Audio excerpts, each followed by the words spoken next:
যাব, আমার অবস্থা কি হবে? কারণ চতুর্দিক থেকে জাহান্নামের আযাব কানে পড়ছে হাসরবাসী। ওই অবস্থায় মা উত্তর দেবে, এই বেটি, এই বেটা, বড্ড ভুল করছিস, আসলে আমি তোর মা নই, অন্য কেউ তোর মা হবে, তুমি তাকে খুঁজে নাও। হ্যাঁ, আমি দুনিয়ায় ছিলাম, আল্লাহর কসমকে বলতে পারি আমি কোনো বাচ্চার জন্মই দেইনি, আমি বাঁঝা মেয়ে ছিলাম। ওই দিন আসছে, নিজের পরিণতিকে দেখে রক্তের কান্না কাঁদতে কাঁদতে নদী বইয়ে দেবে, আর ওই অবস্থায় রক্তের নদী বইয়ে দিয়ে তোমাকে জাহান্নামে যেতে হবে। कोई पूछने वाला नहीं, there will be none one to ask you why you are crying। একজন ব্যক্তি খুঁজে পাবে না হাসরের ময়দানে যেই কথাটা বলি, কেন কাঁদছেন ভাই, এত কাঁদছেন যে রক্তের নদী বয়ে যাচ্ছে, এই কথাটা পুছনে वाला কেউ থাকবে না। তার আগে থেকে জীবনটাকে সামলাই, কি করব? সংক্ষেপে শেষ করি, এই মাদ্রাসাগুলোর দিকে দেখ নজর।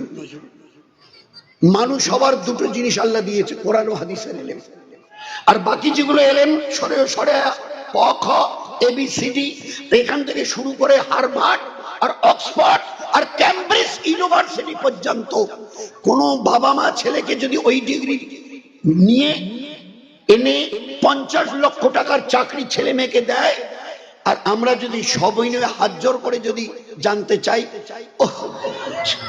সত্যি আপনাদের গর্ব করার মতো, আপনারা একটা কিছু করেছেন গর্ব করার মতো। ছেলে আর মেয়েকে হার্ভার্ড, অক্সফোর্ড, ক্যামব্রিজ ইউনিভার্সিটির শেষ, দুনিয়ার শেষ ডিগ্রি ছেলে মেয়েকে দিয়ে এনেছেন, বাবা। আচ্ছা, একটা দয়া করে ছোট্ট উত্তর দিবেন, এই ছেলে আর মেয়ে যেদিন মারা যাবে সিধা জান্নাতে যাবে তো? যাবে তো?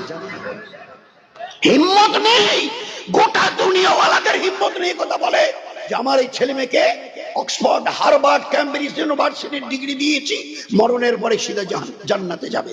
হিম্মত নেই বলা, কারণ আল্লাহর নবীর একদম মজবুত হাদিস, মান ক্বালা লা ইলাহা ইল্লাল্লাহ দাখালাল জান্নাহ, যার কাছে ঈমান আছে সে জান্নাতে যাবে, যার কাছে ঈমান নেই তার জান্নাতে তার সঙ্গে কোনো সম্পর্ক নেই। তো এই সরসরা থেকে যা শিখেছে, কোথাও আল্লাহ এই শব্দটা কোথাও নেই। গোটা সিলেবাস সরসরা থেকে ওই কোথাও আল্লাহ শব্দটা নেই। আর যার এক একটা করে অক্ষর নেকি দিয়ে, আজর দিয়ে, নূর দিয়ে, হেদায়েত দিয়ে ভরা।